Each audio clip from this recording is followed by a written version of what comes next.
Okay, so we have this new file. I moved my car illustration over here. I can move it out of the way as I work in the background. If I look at my layers window, I'm in Essentials workspace.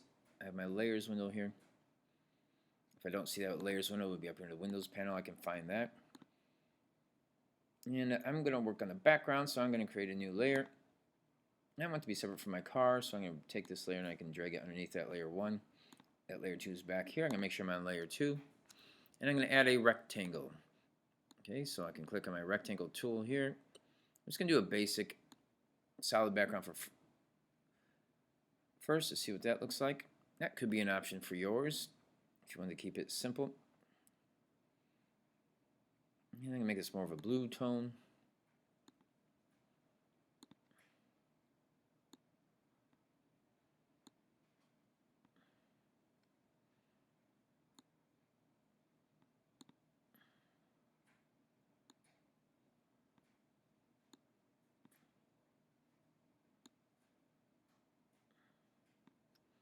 I'm going to make another rectangle underneath here. I'm making sure my rectangle has no strokes on it. I'm making another rectangle under here for the ground. I'm going to start with a solid color for now. We'll come back and change that later.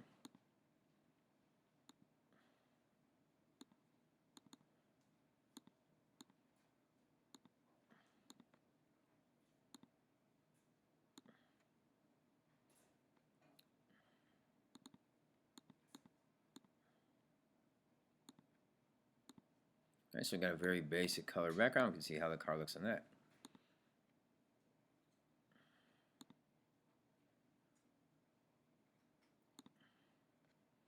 Not too bad. A little too simple for me, so I'm going to make this a little more abstract, a little more built up. I'll put some background buildings on here just out of some simple shapes and show you how you can quickly make a little more advanced background using Adobe Illustrator. Alright, let me click this rectangle again. I'm going to go to my gradient window.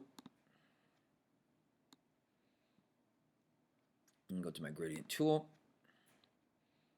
And then I can start to give it a little more three-dimensional appearance by adding a gradient. With my gradient tool, I can change the direction by clicking and dragging the direction of that gradient. Okay, I can adjust the blending level for those two different colors. And over here I can add another color by clicking under here, selecting an entirely different color.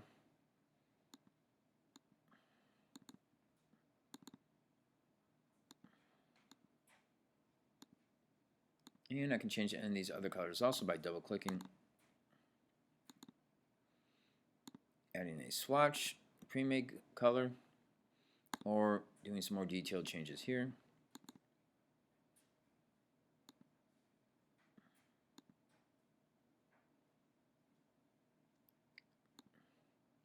And this is a little too dark. Let me lighten that one up.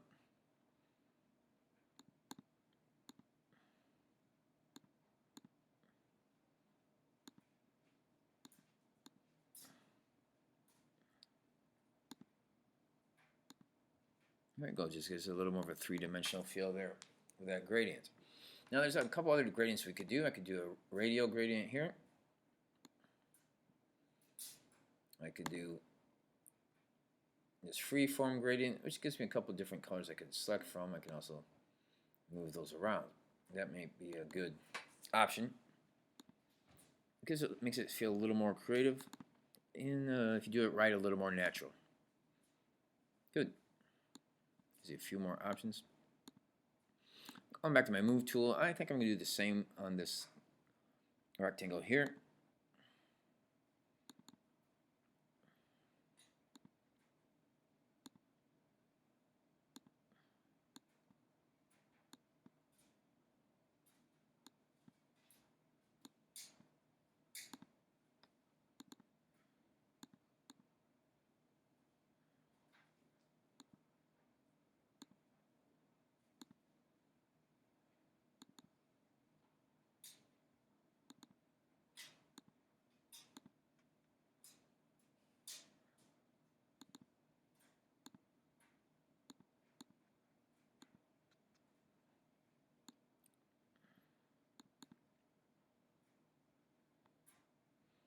color window here to change that also, a little more detailed.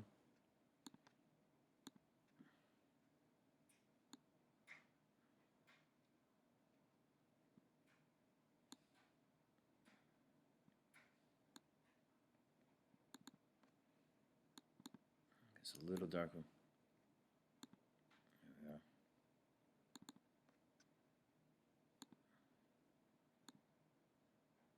Go to my move tool and check it out and see what it looks like for now. It just gives a little more realistic look to it. Not too bad. Now I could layer these up. I just grab this rectangle. I can duplicate that. Option click drag and bring that back on top of here. Now I'll switch that to a linear gradient. And with my gradient tool, I can change the direction of that gradient.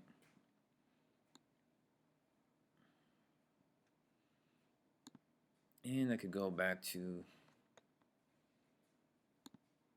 maybe more of a solid black and white gradient.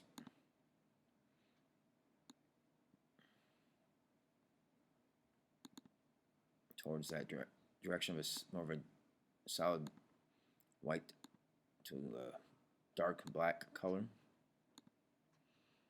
Alright, change the direction here.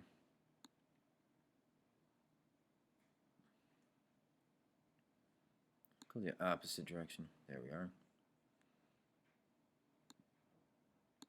Alright, so I have 2 layers here.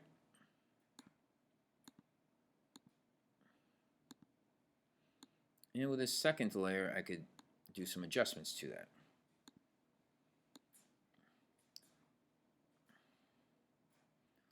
Go to Windows, Appearance,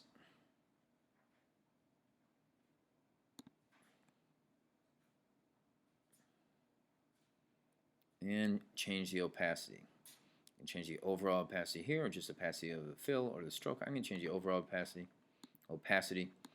Let's lower that a little so it sort of blends the 2 layers.